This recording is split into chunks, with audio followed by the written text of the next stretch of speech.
kita mendapatkan siksaan dari Allah Subhanahu wa taala, mendapatkan teguran dari Allah Subhanahu wa taala, tentunya kita tidak menginginkan ini. Kita berharap dan berdoa sebagaimana kami katakan di awal, agar kita ini selalu diarahkan oleh Allah Subhanahu wa taala di jalannya yang lurus. Kita selalu diberikan kemantapan dalam kita beribadah kepada Allah Subhanahu wa taala. Maka oleh karena itu selalu sekali lagi kita harus perhatikan benar-benar akan ibadah kita dan amalan-amalan soleh kita. Kenapa? Karena syaitan laknatullah, iblis laknatullah, dia tidak akan pernah ikhlas, tidak akan pernah ridha ketika melihat umatnya Nabi Adam yang selalu beribadah kepada Allah Subhanahu wa taala. Ketika melihat umatnya Nabi Adam yang selalu melakukan amalan-amalan kebaikan kepada sesama manusia, iblis laknatullah tidak akan pernah ikhlas akan ini.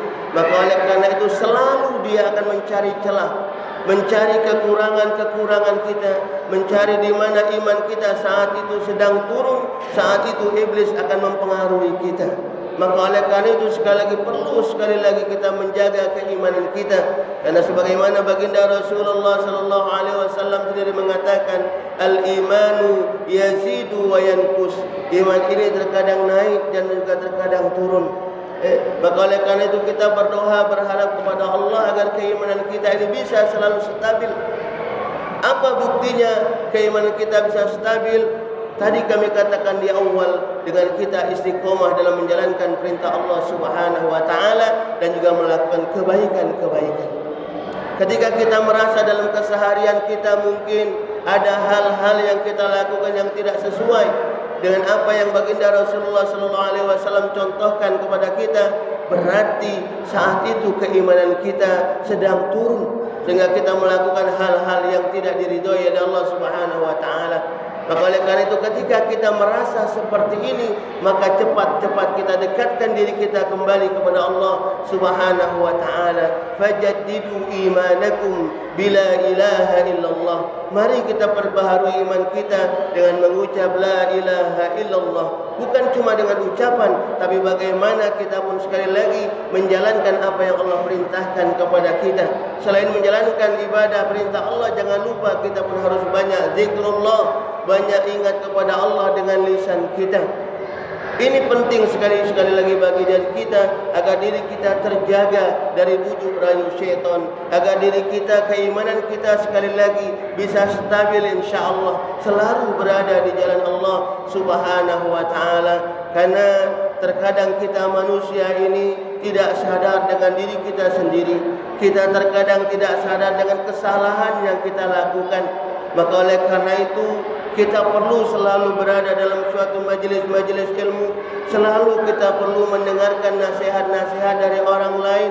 Karena terkadang sekali lagi kita tidak sadar dengan kehilapan yang kita lakukan.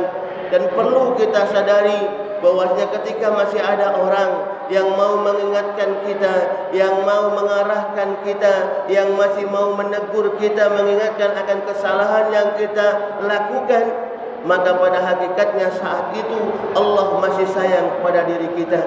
Maka mari kita terima, mari kita berusaha sekali lagi memperbaiki segala kekurangan-kekurangan yang ada pada diri kita. Jangan sampai kita nanti menyesal tatkala kita kembali kepada Allah Subhanahu wa taala, di mana saat itu kita masih asyik dengan kesalahan kita, asyik dengan kekhilafan yang kita lakukan, tidak sadar bahwasanya selama ini kita masih lalai dalam hal ibadah kepada Allah. Salat kita masih belum terjaga, tidak sadar terkadang kalau amalan-amalan yang kita lakukan itu tidak sesuai dengan syariat baginda Rasulullah sallallahu alaihi wasallam. Terkadang kita tidak sadar akan itu, maka mari sekali lagi ketika ada orang yang mengingatkan itu, mari kita sama-sama memperbaiki diri kita agar diri kita semuanya nanti insyaallah akan selalu berada di jalan Allah Subhanahu wa taala. Dan insyaallah tatkala kita menutup mata kita kembali kepada Allah Subhanahu wa taala, kita kembali dalam keadaan husnul khatimah insyaallah. Amin ya rabbal alamin. Barakallahu li wa lakum fil Qur'anil azim wa nafa'ani wa iyyakum bima fihi minal ayati wa dzikril hakim wa taqabbala minni wa minkum